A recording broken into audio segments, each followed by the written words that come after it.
Hello friends, mathematical education के channel का बहुत बहुत स्वागत है। In the previous video we were discussing about the limits of functions of two variables, and in this video we are going to continue that topic.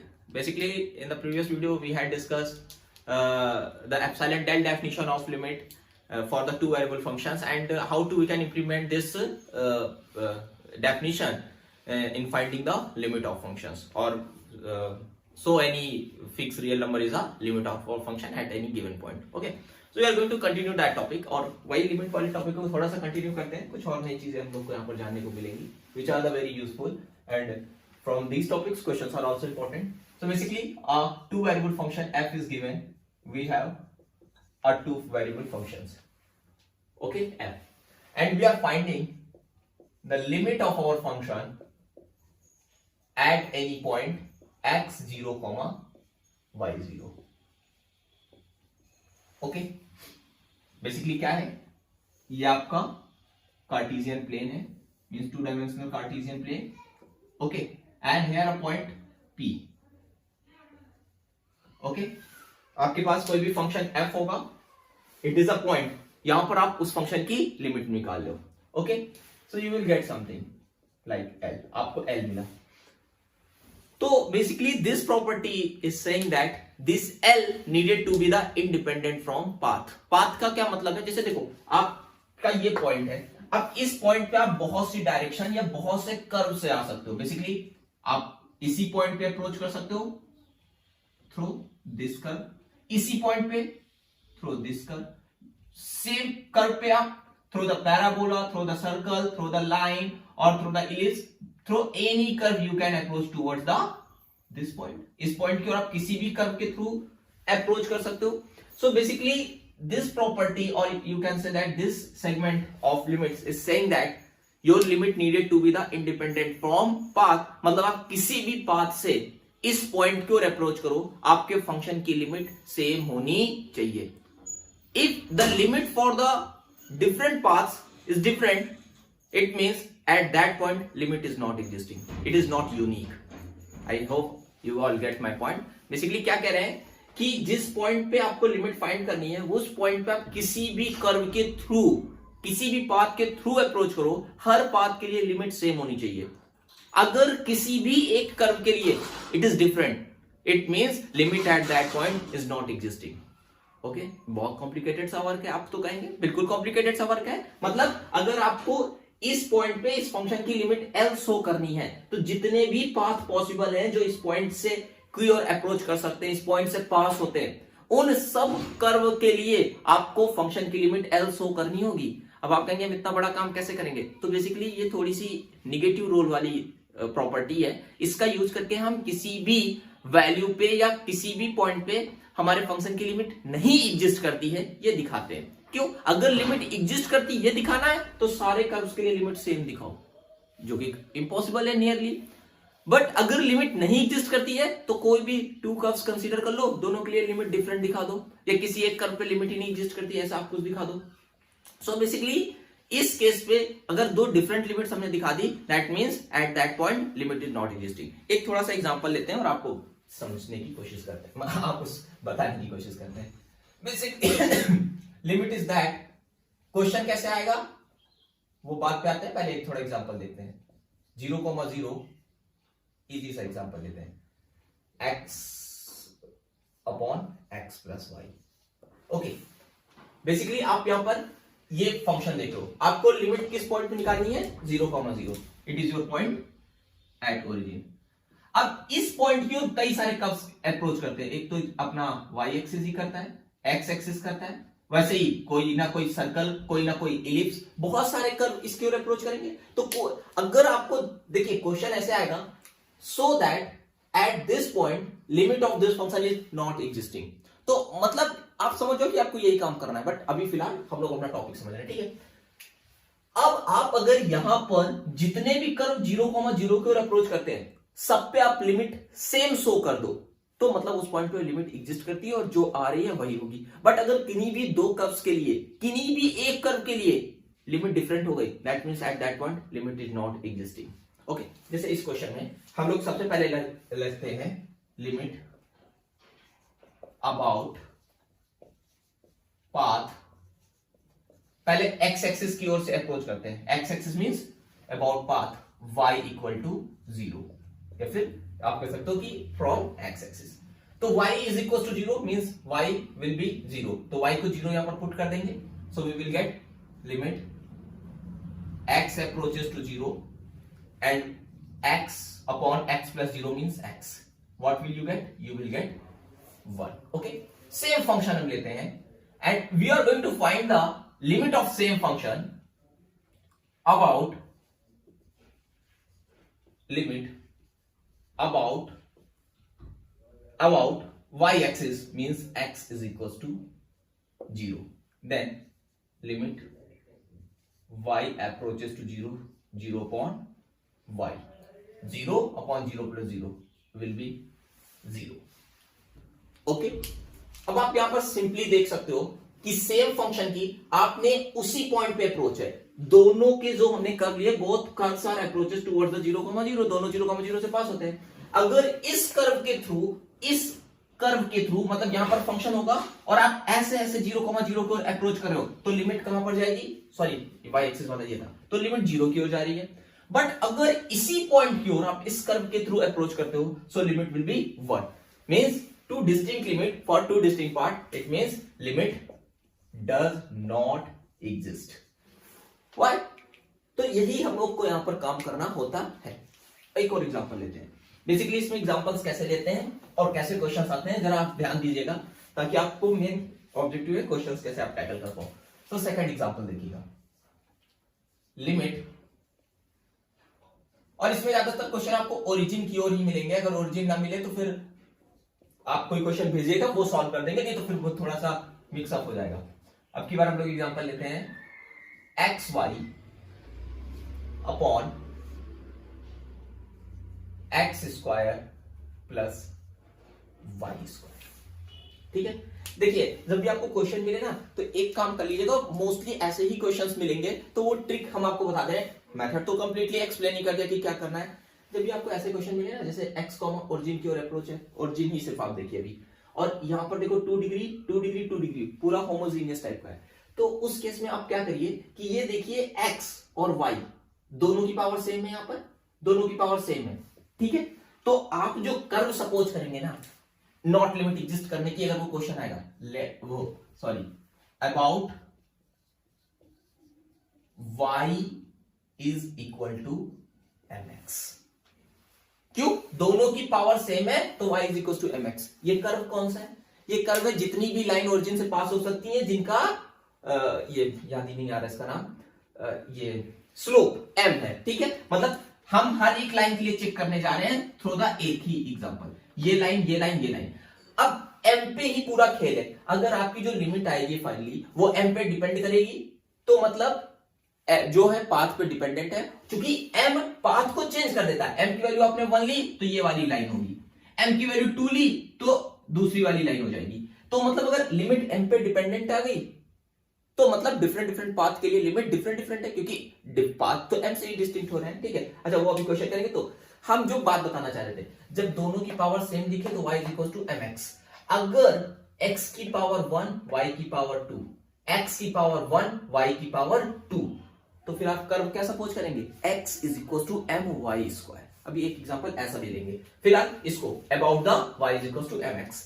About y is equal to mx means y तो गायब होने जा रहा है अपना, so limit x approaches to 0, y की जगह पे mx रख देंगे, mx upon x square plus m square x square.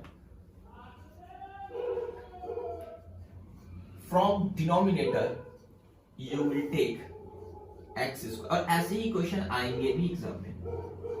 x square will cancel with x square, okay, m is constant, so you will get limit m 1 plus m square। देखिए जो आपकी limit आ रही है, it is dependent on m, that means it is dependent on path, does not exist। इसका मतलब क्या है कि जब आप जीरो की, देखिए ये स्ट्रेट लाइन थी, it is a collection of all the straight line which are approaching towards the origin। अब origin पे आप अगर m स्लोप वाली लाइन, मतलब इस वाली लाइन से अप्रोच करते हो जिसका स्लोप 1 है, तो उसके लिए लिमिट आएगी 1/2। m इज इक्वल टू 1 होगा तो लिमिट आपकी आएगी 1/2। अगर आप उस लाइन के थ्रू अप्रोच करते हो हुज स्लोप इज 2, जिसका स्लोप 2 है, सो 2 पे क्या होगा 2/1 + 4 मतलब 2/5 आ जाएगी। तो for the two different lines you will get the different limits, that means limit does not exist at the origin for this function। I hope आपको चीजें क्लियर हो रही होंगी। अच्छा, जो अभी हम लोग ये फंक्शन मानने वाले की बात कर रहे थे उसको एक और एग्जांपल ले लेते हैं, क्योंकि ऐसे ही क्वेश्चंस आपके एग्जाम में आने हैं तो उन्हीं को क्यों ना सॉल्व। सेकंड एग्जांपल लेते हैं, limit x, y approaches 0, okay, and थोड़ा सा कॉम्प्लिकेटेड लेते हैं, x² / y³ x की पावर 4 प्लस y⁻6। यहां पर तो होमोजेनियस टाइप नहीं बनना, बट रूल काम कर जाएगा हम लोग का। देखिए वो कैसे हम लोग, अब इसमें आपको लेना है कि question is that so that the given function, the limit of given function is not existing at origin और 0,0 तो एग्जिस्ट नहीं करनी है, बट कैसे हम शो करने, सो यही पाथ वाला। कौन सा पाथ हम ले, तो यहां पर देखिए x² y³, 2 का ट्वाइस हुआ, 3 का ट्वाइस हुआ, तो न्यूमरेटर डिनोमिनेटर में दोनों x की और y की पावर का रेशियो क्या है 2:3। तो यहां पर आप कर्व क्या सपोज करेंगे, लेट वो sorry about path x² is equals to my³ x² is equals to my³। तो किसकी विदाई हम लोग करने जा रहे हैं, x की करने जा रहे हैं। तो limit y approaches to 0, x² की जगह पे क्या रख देंगे आप my³ into y³ upon x² की जगह my³, तो ये तो स्क्वायर का भी स्क्वायर है एंड यहां पर y⁻6। देखिए कितने इजीली सॉल्व हो रही हैं चीजें। Limit y approaches to 0 my⁻6 अपॉन m² + 1 into y⁻6। Same result फिर से आ गया, हालांकि हर बार सेम रिजल्ट नहीं मिलेंगे। ओके, शायद मैंने कहीं गड़बड़ किया है। Yes, I have make a mistake. No, I don't have make any mistake. So basically यही रिजल्ट आ गया। क्या दिक्कत हमें, तो means limit of your function is dependent on m, means for the different path it will be different.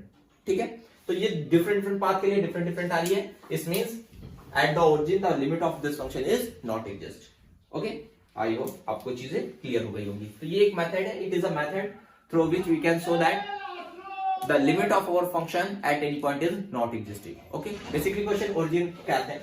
origin नहीं हो जैसे 1,2 हो तो एक तो तरीका है, आप उसको चाहे पहले origin बना लीजिए, और ना बना पाइए तो यहीं पे थोड़ा सा खुराफात करना पड़ेगा, आप वो चीजें देख लीजिएगा। ओके, अब कुछ एक चीज और रह जाती है यहाँ पर। अभी तक हम लोग जो लिमिट निकाल रहे हैं, limit is in this form, but another type of limit is limit x approaches to x0, limit y approaches to y0 fxy, or limit y approaches to y0, limit x approaches to x0। बहुत confusion होता है कि what is the difference between these three limits. Basically it is these are the examples of iterated limit, okay, and it is the simultaneous limit, है ना। ये एक तरीके से आपको बिल्कुल पॉइंट पे अप्रोच कराता है, और ये जो लिमिट है ये आपको डायरेक्ट पॉइंट पे नहीं अप्रोच कराती है। जैसे इस लिमिट का सेंस क्या है, मान लीजिए you are finding the it is the iterated limit, आप इस पॉइंट पे लिमिट निकाल लो। अब इटरेटेड लिमिट का यहां पर क्या सेंस है समझिएगा, ये आपका पॉइंट भूल मत जाना। ओके, थोड़ा इसका हम लोग इसलिए दोनों एक्सरसाइज खींच ले रहे हैं ताकि आपको इजीली रहे समझाने में। अभी देखो इस लिमिट का क्या मतलब होता था कि कोई भी आप पॉइंट लेते थे और उस पे आप एग्जैक्टली बिल्कुल आते थे साइमल्टेनियसली, बिल्कुल उस पॉइंट की ओर अप्रोच करते थे, एक एक पॉइंट को ध्यान देते हुए। बट जब आप इन लिमिट्स की बात करते हो तो इस लिमिट में जैसे आप इस पॉइंट से इस पॉइंट को अप्रोच करना स्टार्ट कर रहे हो, it is your any X Y, तो सबसे पहले आप वाई एक्सिस पे अप्रोच करते हो वाई जीरो की ओर। वाई जीरो कहां है, यहाँ पर वाई जीरो है, यहाँ पर एक्स जीरो, तो वाई से आप सबसे पहले यहां पर आओगे, देन एक्स से आप कहां जाओगे, एक्स जीरो। ओके, तो बेसिकली ये जो लिमिट है it is just a limit through one path, ये सिर्फ एक पाथ की थ्रू आप अपने इस पॉइंट की ओर अप्रोच कर रहे हो, सो it is not a complete. Okay, वैसे ही ये क्या कह रहे हैं, ये कहते हैं कि अगर आपको x0, y0 जाना है तो सबसे पहले x एक्सिस पे चल लो भैया, यहां से चलना है तो सबसे पहले x एक्सिस पे चल के x0 आ जाओ और फिर उसके बाद नीचे की ओर आके y0 आ जाओ। So basically these are the limits, मतलब सॉरी, ये सिर्फ और सिर्फ आपके लिमिट्स जो है थ्रू द वन पाथ है, ये एक पाथ, ये second path. Okay, so it is a basic difference between the both the type of the limit, these are said to be iterated limits. अब इनकी प्रॉपर्टी क्या है, अगर ये लिमिट एग्जिस्ट करती है और ये लिमिट L है तो these both limits will also exist and they will also be equal to L. Okay, but अगर ये दोनों लिमिट एग्जिस्ट करती हैं and both are the sorry, अगर दोनों लिमिट एग्जिस्ट करती हैं but both are the different, जैसे ये मान लेते हैं L1 है और ये L2, in this case this limit does not exist, क्योंकि ये देखिए सिर्फ दो डिफरेंट पाथ के थ्रू हमने लिमिट निकाली, एक L1 आई एक L2 I, that means that this limit will not will exist. Okay, eight that point अगर ये लिमिट एग्जिस्ट करती है L के इक्वल है, ये लिमिट एग्जिस्ट करती है ये भी L है, फिर भी ये कोई श्योरिटी नहीं है कि ये लिमिट एग्जिस्ट करेगी और L ही होगी, because these are the just two path और आपको पता है कि सारे पाथ्स के थ्रू लिमिट सेम होनी चाहिए। तो बेसिकली क्या है, these are the iterated limit, जहां पर आप पहले इसमें आप पहले y को, जैसे आपको फाइंड करनी है limit x approaches to 2, limit y approaches to 1, 2x plus 1। तो सबसे पहले आप क्या करोगे कि क्या करोगे, x को कांस्टेंट लोगे और y की वैल्यू रख दोगे यहां पर, मतलब y पे लिमिट निकाल लोगे, जैसे भी निकालना हो, x को कांस्टेंट लेते हो, y की वैल्यू रख दिया तो 2x प्लस 1, फिर x, अब y तो चला ही गया तो सीधे इसकी वैल्यू रख दोगे 5, यू विल गेट। ओके, उसी तरह उसका क्या सेंस है, limit y approaches to 1, limit x approaches to 2, 2x plus 1। अब पहले आप x की वैल्यू 2 रख दोगे, सॉरी कुछ मिस हो गया क्या, यहां पर 2x प्लस y।